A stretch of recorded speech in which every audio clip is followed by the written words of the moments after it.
I used to believe that love could smooth over the rough edges of any relationship. That if two people cared deeply enough, they could withstand anything.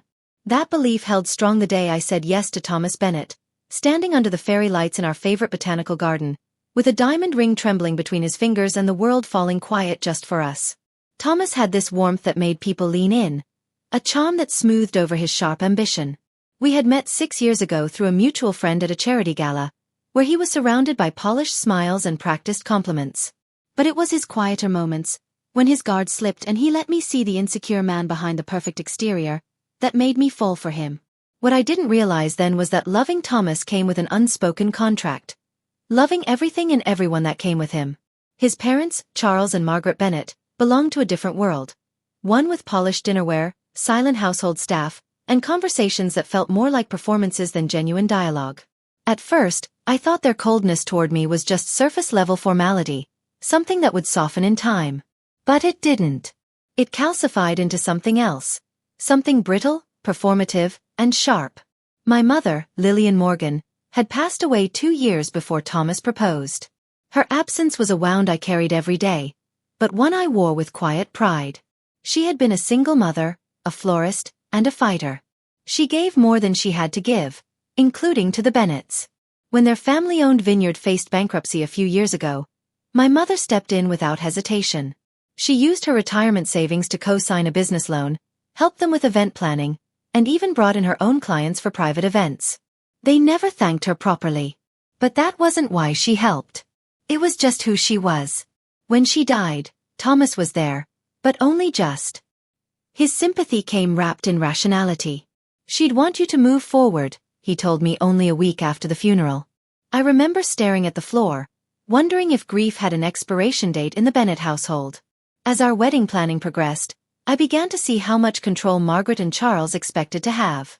From the guest list to the location to the color of the napkins, everything had to align with their vision. "Elegance matters," Margaret would often say, usually right after dismissing one of my ideas with a polite smile that didn't quite reach her eyes. I was grateful Thomas and I had agreed to keep the rehearsal dinner small, something intimate before the grand event.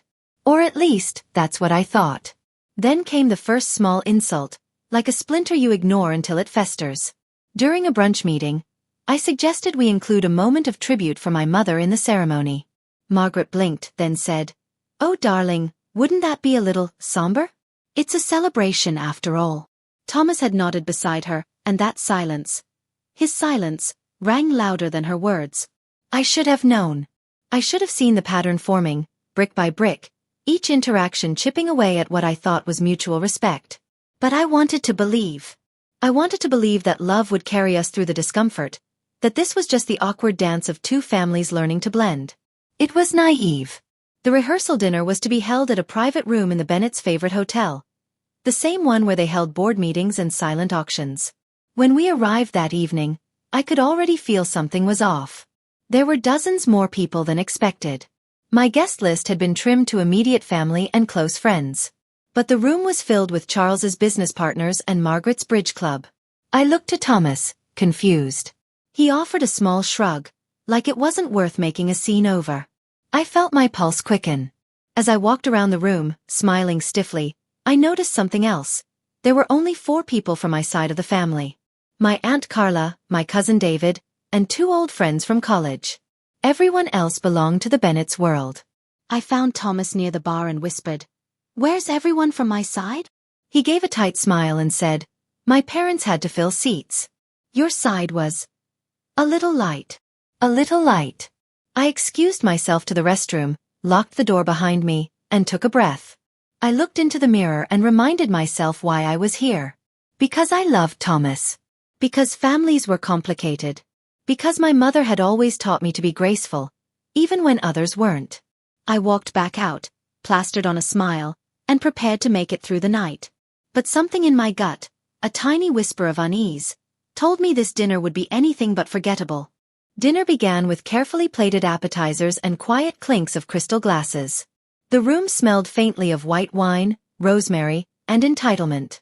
I sat beside Thomas at the head of the long table, our names written in gold calligraphy on custom place cards, as if the grandeur could distract from what was already unraveling beneath the surface. The Bennetts orchestrated everything, From the menu to the music to the seating arrangement, without once asking me what I wanted. Still, I told myself it was fine. This wasn't the wedding. Just a dinner. Just one night. Then came the speeches. Margaret rose first, her silk gown shimmering under the chandelier as she tapped a spoon against her glass. "Good evening, everyone," she said with practiced warmth. "We are so thrilled to welcome you all here to celebrate the upcoming union of our beloved Thomas and the ever-gracious Ava." I forced a smile as she turned her head just slightly toward me, as though addressing a polite guest, not her future daughter-in-law. She launched into stories of Thomas as a boy, anecdotes from their country estate summers, and how proud they were of the man he had become. He's always been ambitious, determined, traits we value deeply in this family. And we're so pleased that Ava, sweet Ava, has come into his life to bring balance. Every high flyer needs someone grounded, someone nurturing. Her voice lilted with condescension, and a few people chuckled in a way that didn't feel kind. My smile faltered. She ended her speech with a toast and returned to her seat, dabbing her lips with a linen napkin as if nothing had happened. Thomas leaned in and whispered, "That wasn't so bad." I didn't respond. Next, Charles stood, taller and more rigid than his wife. He cleared his throat and gave a brief nod to the guests. "As a father, you want your son to make wise choices, professionally and personally. I must admit, when Thomas introduced Ava, I had questions." Laughter. "But she's grown on us," he continued. "Especially when we learned her mother helped us get our vineyard back on its feet. Quite the surprise." I felt my chest tighten. He went on. "Lillian Morgan. Now there was a woman with opinions. Strong-willed. Determined to insert herself into things, whether invited or not." I felt my breath hitch. My fingers curled tightly around my napkin. "But I'll give her this, she had grit. Helped us when times were hard. We won't forget that. Even if she had a bit of a flair for drama." I glanced at Thomas, waiting, begging silently, for him to intervene. But he just stared down at his plate, chewing slowly. Margaret chimed in from her seat. "Oh yes, Lillian was so passionate about everything. She once insisted we redo our entire event space layout. Said it flowed better for guests. Very enthusiastic." More laughter. Another joke at my mother's expense. Another echo of betrayal. And still, Thomas said nothing. I could feel the burn rising in my throat, that familiar sting just before tears, but I refused to give them that satisfaction. Instead, I smiled tightly and stared at the flicker of candlelight on the table, as if I could anchor myself there. The speeches continued, light-hearted jabs masked as humor, a smattering of passive-aggressive remarks dressed up in politeness. But each one chipped away at me. At the memory of my mother. At the illusion I'd built around this relationship. When the toasts finally ended, there was a beat of awkward silence, the kind that only happens when too much has been said and not enough challenged. Thomas turned to me. "You okay?" he asked, his voice low. I turned to face him, my tone just as soft. "You let them humiliate my mother." His brows furrowed. "It was just a few jokes. Don't take it so seriously. They were trying to lighten the mood." Lighten the mood. I looked at the people around us, those sipping wine and whispering politely, and I suddenly felt like I was drowning in a room full of smiles. I stood slowly, my chair sliding back with a sharp screech across the marble floor. Heads turned. Margaret looked up. "Ava, dear? Everything all right?" I steadied my voice. "No. But it will be." I didn't wait for their confusion to settle. I walked toward the exit, each step louder than the last, my heels echoing against the polished floor. I didn't know where I was going. I just knew I couldn't stay another second in a room where silence was complicity, and love came with terms and mockery. Thomas didn't follow me. Outside, the night was quiet. The cold bit at my skin, but it grounded me. I stood under a street lamp, hands trembling, breath sharp. My phone buzzed. A text from my aunt. "I'm proud of you." And suddenly, I didn't feel so alone. I wasn't Ava Bennett. I never would be. I was Lillian Morgan's daughter. And I had just taken the first step back to myself. The morning after the rehearsal dinner, I expected the world to feel different. In some ways it did. The air tasted sharper. The silence in my apartment lingered longer. But most of all, I felt something shift inside me, a clarity that hurt, but didn't shake. I had stood up and walked away, not just from a dinner, but from an illusion I had clung to for too long. My phone buzzed before sunrise. A message from Thomas. "Ava, can we talk? Please." I didn't mean for it to go like that. I stared at the screen for a long moment before placing the phone back on the counter. There was nothing he could say that would change what happened. There had been a moment, several, actually, when he could have stepped up, could have spoken. But instead, he chose silence. By mid-morning, the messages poured in. Texts from numbers I didn't recognize, voicemails I didn't bother to open. Margaret had left a voice message that began with, "I hope you're not letting your emotions ruin what should be the happiest day of your life." Charles had sent a single line. "We expect more maturity from someone joining our family." But I wasn't joining their family anymore. And thank Allah for that. Around noon, a knock came at my door. I peeked through the peephole, my stomach coiling as I saw Thomas standing there, disheveled, holding a small paper bag and a look that begged for redemption. I opened the door just a sliver. "Ava," he said, voice hoarse, "I brought coffee. You think coffee is going to fix this?" I asked quietly. He looked down at the bag, then back at me. "No." But I didn't know where else to start. I opened the door wider, but didn't invite him in. He stood there, uncertain. "Last night," he began. I froze. I didn't know what to say. I folded my arms. "You didn't freeze. You laughed. You watched them mock my mother, a woman who saved your parents' legacy, and you let them humiliate me. That wasn't fear. That was choice." He looked wounded, but I didn't flinch. "You could have stopped it," I said. "You could have said something when your father called her meddling. When your mother reduced her generosity to a punchline. When the whole room laughed. You did nothing." "I didn't know they were going to say all that," he whispered. "But when they did," I replied, "you stayed silent." There was a pause. One of those heavy silences filled with everything unspoken. "I thought maybe we could talk," he said finally. "Figure things out." "You mean patch it up?" I said, a bitter laugh escaping. "Move forward like none of it happened? Like my mother wasn't turned into a joke in front of your entire family?" He said nothing. "You know what the worst part is?" I continued. "It wasn't just that they said those things. It was that you never really saw her. Not the way I did. You never truly respected the sacrifices she made. For you, for them. She helped your family when no one else would, and you let them erase her with a toast." He took a small step forward, but I held my ground. "You want honesty, Thomas?" I asked. "Last night wasn't the beginning. It was just the moment I finally stopped pretending. Your family has been chipping away at me for years. Small jabs, condescending remarks, polite insults masked as jokes. And I let it go because I loved you. Because I believed it would get better. But love isn't enough when respect doesn't follow." "I made a mistake," he said. "You made 1,000, I replied. "And now so will I, the right one." With that, I gently closed the door, leaving him on the other side, clutching a coffee he never handed me and a guilt he didn't yet know how to carry. Inside, I leaned against the door and let out a long, steady breath. The kind you release when you finally accept something painful but true. It was over. But I didn't feel broken. I felt free. Later that night, as I sat cross-legged on my living room floor going through a box of keepsakes my mother left behind, I smiled at an old photo, her arms wrapped around me, a daisy tucked behind her ear, both of us laughing. She had always been a quiet storm, powerful in ways most people couldn't see. And somehow in that moment, I felt her hand on my back, steadying me like she always used to. I had defended her. I had defended myself. And I wasn't done yet. It had been 3 days since I closed the door on Thomas. Since then, the silence had become a companion rather than a weight. I hadn't heard from him again. The phone was quiet. The messages stopped. Even Margaret and Charles, usually so eager to control the narrative, had fallen still. Maybe they realized there was nothing left to salvage. Or maybe they were busy rewriting the story to make me the villain.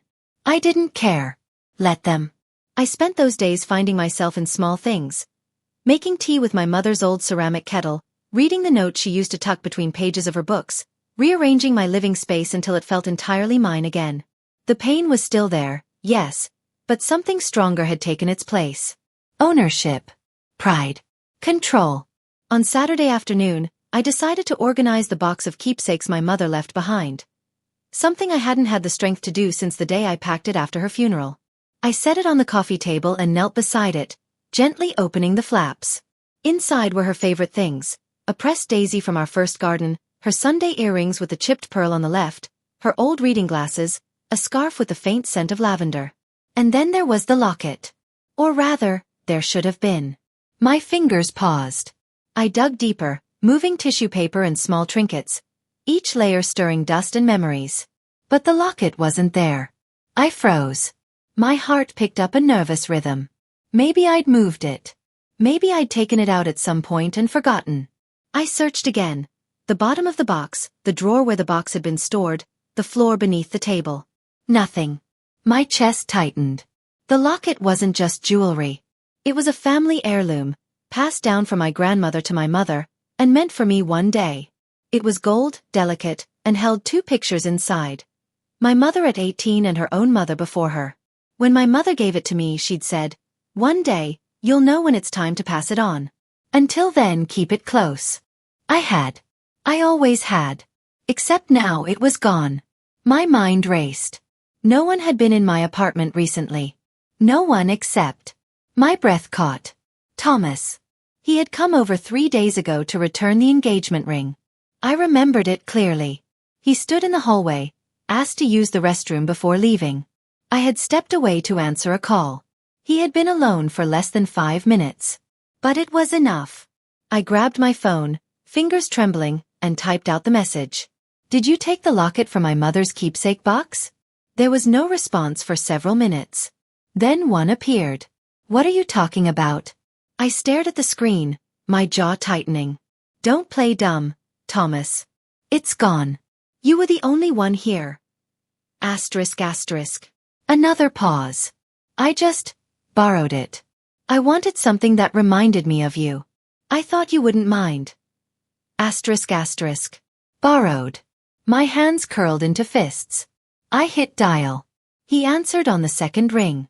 "Ava," he began, his voice hesitant, "I didn't mean anything bad. I just thought." "You borrowed a piece of my mother," I snapped. "You took something sacred, something priceless without asking, and you left with it like it was a souvenir." "I didn't think you'd notice right away," he said, defensive now. "I was going to give it back eventually." "Where is it?" I asked, my voice cold and direct. "It's at my parents' place," he admitted. "I didn't want to lose it, so I left it there." Of course he did. "I'm coming to get it," I said. "Ava, wait." But I had already ended the call. 30 minutes later, I was standing in front of the Bennett estate. The gates were still open, the security guard gone for the weekend. I walked up the long path with determination in every step. My knuckles rapped sharply against the heavy wooden door. Margaret opened it, surprise flickering across her face when she saw me. "Ava," she said, smoothing her blouse. "What a surprise." "I'm here for the locket," I said flatly. "The one Thomas took without asking." She blinked. "Locket. Don't pretend you don't know. He admitted it's here." Her expression soured.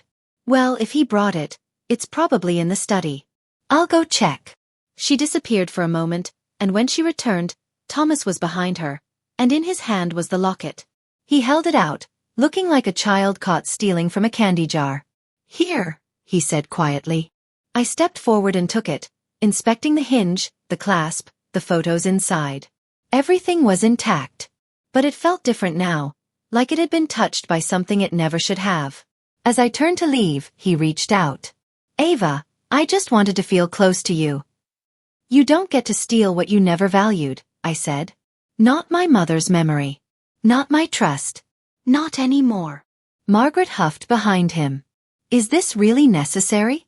"It was just a necklace." I turned back. "No, it wasn't. It was her heart. Her story. And now it's mine again." With that, I walked away from the house, the relationship, and every lie dressed in civility they had ever thrown at me. The locket sat warm in my hand. I wasn't just reclaiming a piece of jewelry. I was reclaiming everything they tried to diminish. The drive home from the Bennett's estate was strangely calm. The kind of calm that comes after a storm has passed but the clouds still linger in the distance. I didn't cry. I didn't scream. I didn't even feel triumphant. I just felt settled. Like the final piece of a long unfinished puzzle had snapped into place. A puzzle that showed me exactly who they were, and who I had become.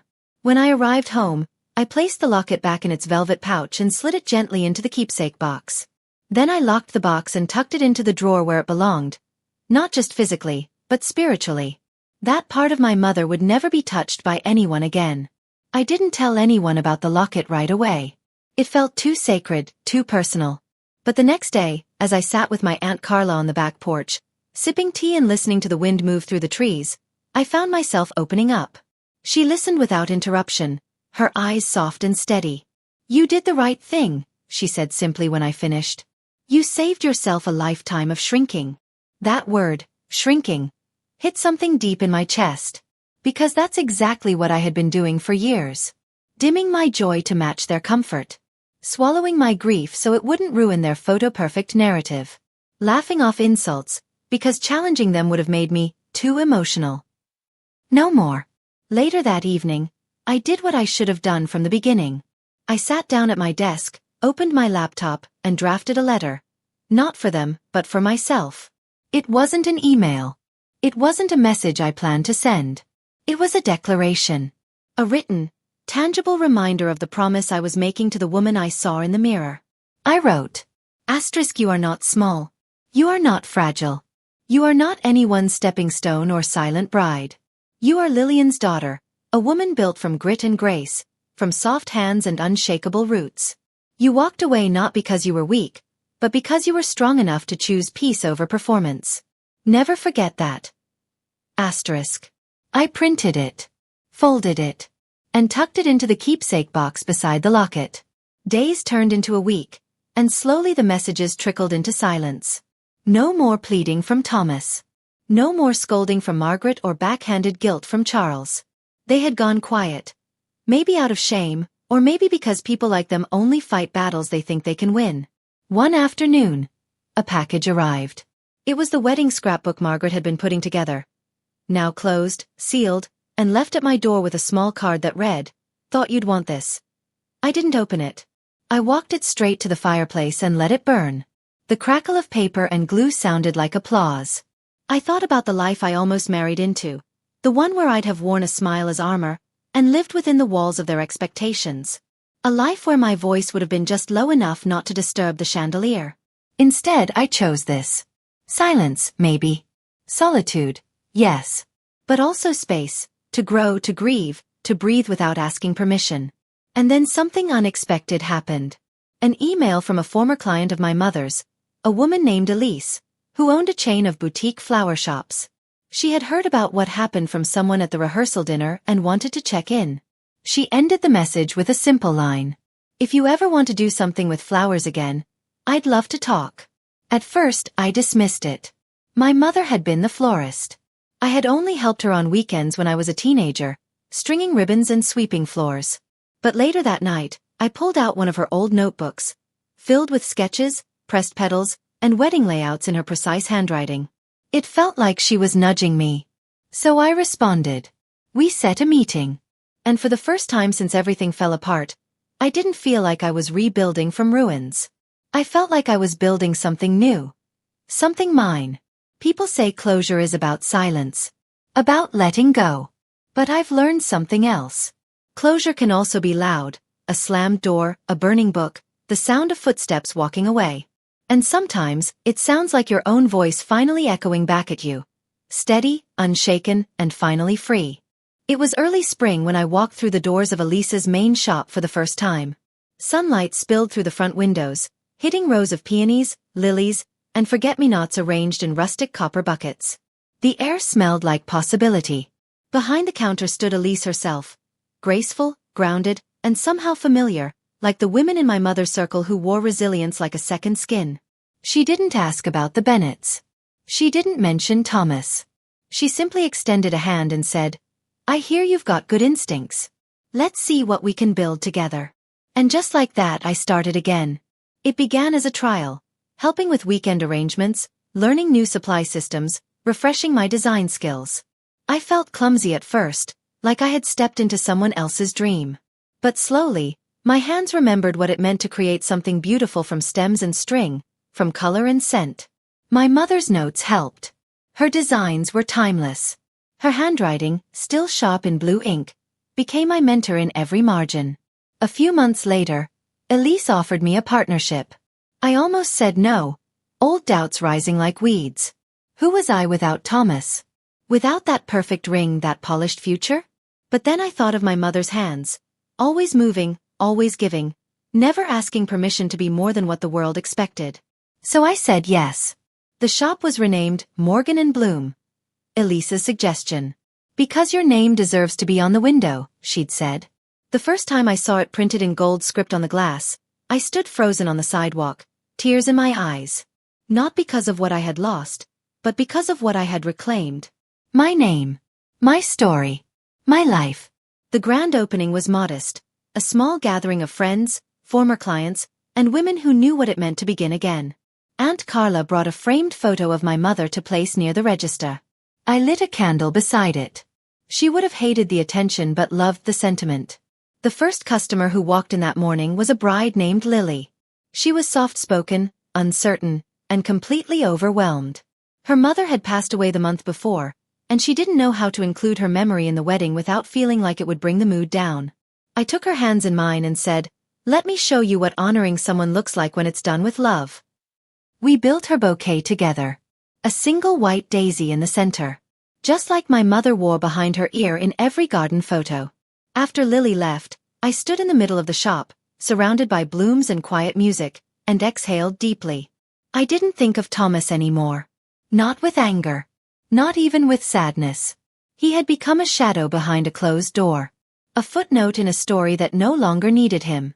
Margaret and Charles? Irrelevant. I heard through the grapevine that their vineyard had hit another financial rough patch.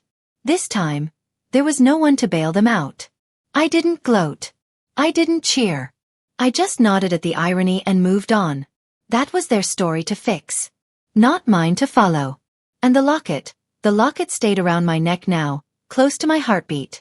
A reminder. Not of pain, but of legacy. My mother had given more than she should have. But in doing so, she gave me everything I needed. Courage. Conviction. Roots that ran deeper than any shallow insult ever could. People often ask how I started this shop. Why I named it what I did. I smile and say, it's a long story. And if they linger long enough, sometimes I tell them. About the night someone tried to rewrite my history. And how I wrote the ending myself. The first anniversary of the wedding that never was came and went with quiet dignity. No sadness. No regret. Just a soft, personal acknowledgement that the life I had almost stepped into had never truly been mine. I spent the day tending the back garden of the shop, a space Elise and I had built together with reclaimed wood, climbing roses, and a mosaic bench made from broken tiles. Broken things could be beautiful too, we had decided. That morning, I wore the locket. Not hidden beneath a blouse or tucked away in a drawer, but proudly, openly. The chain glinted in the sun as I worked, brushing soil from my palms and rearranging pots. At noon, Aunt Carla stopped by with lunch and a handwritten note. You didn't just leave a man, she'd written. You left a legacy that didn't honor your worth. And that takes more courage than most people ever find. I folded the note carefully and placed it in the register drawer, beside the photo of my mother. There was nothing left to prove. Not to Thomas, not to the Bennets, and not to the version of myself that once stayed silent to keep the peace. Peace had a different meaning now. It meant choosing silence when you wanted to scream, not because you were afraid, but because your energy was sacred. It meant declining an invitation to bitterness and instead saying yes to boundaries, to beauty, to becoming. In the year that followed, Morgan and Bloom grew. We expanded to a second location. Elise became not only a partner but a sister. Our team included other women who had their own stories. Quiet survivors, mothers, dreamers, artists. Every stem we clipped, every bouquet we built, felt like a small act of reclamation. Then one day it happened. Thomas walked into the shop. It was late afternoon. The storefront was quiet. I was at the front desk, reviewing invoices, when the bell above the door chimed. I looked up. Time is strange. It should have shocked me, seeing him there again. But it didn't. He looked the same mostly. A little older around the eyes maybe. A little heavier in the shoulders. But familiar. He smiled. Awkwardly. "Hi, Ava." "Thomas. I wasn't sure if I should come," he said, stepping closer. "But I was nearby and I assume you didn't come for flowers." He chuckled softly. "No. I guess I just wanted to see how you were." I closed the ledger slowly and met his eyes. "I'm exactly where I'm meant to be." He looked around the shop. The warm lights. The shelves lined with mother's notes. The staff moving confidently in the back, arranging petals like poetry. "You did all this," he said quietly. "No," I replied. She did. "I just listened." He nodded. "I was wrong, Ava. That night. Everything that came after. I don't need an apology," I interrupted gently. "Not because you don't owe one. But because I'm no longer carrying what you broke." He lowered his gaze. "I just wanted you to know. I remember her now. Your mother. What she did. What she gave." I let the silence sit for a moment. "Then honor her by never forgetting again." He looked like he wanted to say more. But instead, he nodded and turned back toward the door. As he left, the bell chimed again. Softer this time. I didn't cry. I didn't tremble. I didn't feel the urge to chase or correct or cling to a version of the past I'd already outgrown. Instead, I returned to my desk, picked up the ledger, and kept building the future I chose. A few hours later, a young girl came in with her mother. She pointed at the locket around my neck and asked, "Is that a special necklace?" I smiled and knelt beside her. "Yes," I said. "It belonged to someone very strong." She tilted her head. "Like a superhero?" "Exactly like that," I whispered. As they picked out daisies, I stood tall. Not just as Ava Morgan, the florist, the shop owner, the survivor, but as the woman who refused to be small in someone else's story. I had found the love I thought I was missing. It was never in a ring or a name or a perfect dinner table. It was always in me. And I would never give it away again.